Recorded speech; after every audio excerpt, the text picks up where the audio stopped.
राधे राधे। जय श्री कृष्णा। कार्तिक महात्म्य का अध्याय 11। नारद जी ने कहा, एक बार जलंधर अपनी असुर सभा में बैठा था। तभी वहां दैत्य गुरु शुक्राचार्य जी पधारे।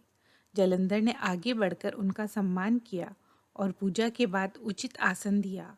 जलंधर ने शुक्राचार्य जी से प्रश्न किया, हे गुरुवर, असुरों में परम बलशाली राहु का शीश किसने काटा था?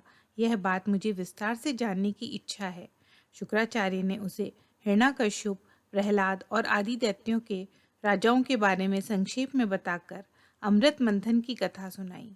राहु ने देवताओं का रूप धरकर अमृत पीने का प्रयास किया तो इंद्र का पक्ष लेने वाले पक्षपाती श्री विष्णु ने उसका सर काट दिया। यह सुनकर जलंधर आग बबूला हो गया। उसने अपने दूत धसमर को बुलाया और इंद्र को संदेश भिजवाया। धसमर ने इंद्र की सभा में स्वामी का संदेश दिया, हे देवताधम, तुमने समुद्र को क्यों मथा और मेरे पिता के सभी रत्नों को हड़प लिया? यह तुमने अच्छा नहीं किया। सभी रत्नों और देवों के संग मेरी शरण में आ जाओ, अन्यथा तेरा राज्य ध्वंस हो जाएगा। इंद्र बहुत विस्मित हुए और कहा, पहले सागर ने मेरे भय से सब पर्वतों को अपनी कुशी में क्यों स्थान दिया और मेरे शत्रु दैत्यों की क्यों रक्षा की?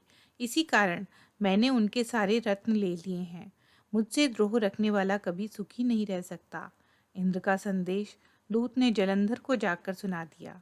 उसका क्रोध कई गुना बढ़ गया और उसने देवताओं को जीतने का प्रण किया। देवताओं से द्रोह रखने वाले सभी बाहुबलियों को संदेश भिजवाए गए। सभी अपनी अपनी सेना लेकर जमा होने लगे। देवों असुरों में भीषण संग्राम छिड़ा।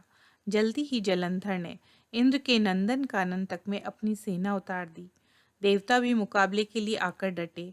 दोनों पक्षों के आचार्य अपने अपने पक्ष के वीरों को जीवित करने लगे। जलंधर क्रोधित हुआ कि जब मृत संजीवनी विद्या सिर्फ शुक्राचार्य जी के पास है तो देवता कैसे जीवित हो जाते हैं? शुक्राचार्य जी ने बताया कि देवगुरु बृहस्पति द्रोणागिरी से औषधि लेकर देवों को जीवित कर देते हैं। इससे जलंधर बहुत ही क्रुद्ध हो गया। शुक्राचार्य जी ने कहा, क्रोधित न हो, यदि शक्ति है तो द्रोणागिरी को उखाड़कर समंदर में फेंक दो। जलंधर तो साक्षात शिवजी का तेज था, फिर बल की उसे क्या कमी। उसने द्रोणागिरी को जड़ से उखाड़कर समंदर में फेंक दिया और फिर आकर युद्ध करने लगा। बृहस्पति औषधि के लिए द्रोणगिरी आए तो वहां पर्वत था ही नहीं। वह भयभीत होकर देवों के पास गए और कहा, जितना जल्दी हो सके इस युद्ध को रोक दो, क्योंकि अब तुम लोग असुरों को हरा नहीं पाओगे।